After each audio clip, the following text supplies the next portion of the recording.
leitura de hoje é tomada da segunda carta de João. Trata-se de um escrito pequeno, que tem um só capítulo e 13 versículos, mas que traz um grande ensinamento. A carta não foi lida por completo. Quando nós a tomamos em seu conjunto, nós podemos dividi-la em 3 partes.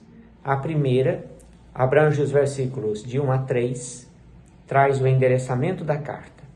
A segunda abrange os versículos 4 a 11 e trazem o corpo da carta.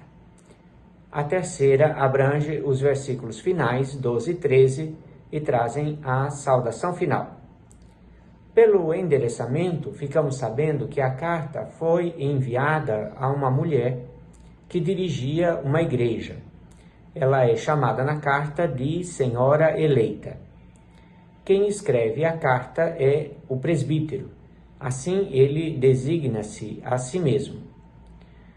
O corpo da carta, por sua vez, pode ser dividido em 2 partes. Os versículos 4 a 8 têm como centro a palavra entolé, do grego, que significa mandamento. E os versículos de 9 a 11 têm como centro a palavra didaché, do grego, que significa ensinamento ou doutrina. A parte que nos fala do mandamento se refere ao mandamento de amar uns aos outros. Esse modo de se referir ao mandamento nos remete à primeira carta de João e também ao Evangelho segundo João. Quando, de modo especial, o capítulo 13 do Evangelho, quando durante a última ceia, com seus discípulos, Jesus lhes deixou o mandamento de amar uns aos outros.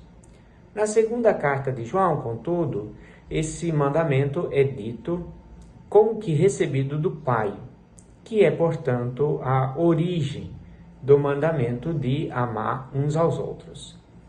A parte que fala sobre o ensinamento comporta uma advertência. O ensinamento aqui é cristológico, refere-se a Jesus, o Filho encarnado, o que nos remete ao Evangelho segundo João, capítulo 1, versículo 14. A palavra se fez carne e habitou entre nós. Este ensinamento ainda não estava bem sedimentado quando a carta foi escrita. Ainda parecia estranho para alguns que, sendo Deus, o Filho tivesse assumido a fragilidade humana, que vem expressa pela palavra carne. No mundo grego, com o qual o Evangelho estava entrando em contato, o ideal humano era desligar-se do corpo. No mundo semítico, do qual o Evangelho provinha, também era difícil imaginar que Deus, Todo-Poderoso, tivesse assumido a condição humana em sua fragilidade. Assim, houve uma reação imediata a esse ensinamento, vinda da parte daqueles que não conseguiam assumir essa cristologia integral. O autor da carta os chama de enganadores e anticristos, que são aqueles que não confessam Jesus Cristo vindo na carne. Eles tinham saído como pregadores itinerantes, levando outro ensinamento, que era uma cristologia deficiente.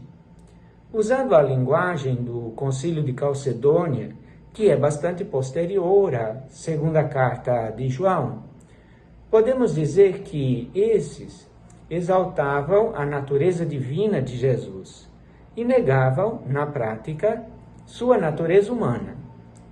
O autor da carta diz à dirigente da igreja, a senhora eleita, que não receba esses pregadores itinerantes em sua igreja. Pregadores itinerantes desse tipo continuam existindo.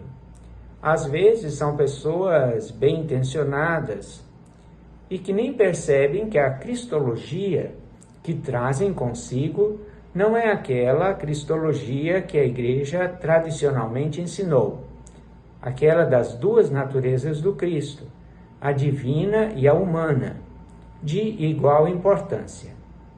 Atualmente é mais difícil detê-los, porque eles não chegam mais à porta da igreja, mas sim pelos meios de comunicação e pelas redes sociais, pela internet, nos computadores, nos tablets, nos celulares.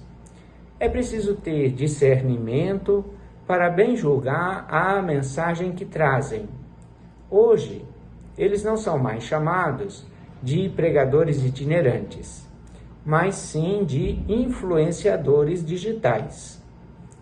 Nesse dia de hoje, vamos pedir a Deus que nos dê sempre o dom do discernimento, para que possamos discernir com a igreja quais são as verdadeiras mensagens a respeito de Jesus, dentre todas essas mensagens que chegam até nós. Quais são as verdadeiras e quais não são. Também vamos pedir a Deus que nos corrija, através da igreja, se a doutrina que professamos em alguma coisa não esteja de acordo com o Evangelho, e que aceitemos essa correção. Que Santo Alberto Magno, bispo e doutor da Igreja, interceda por nós. Amém.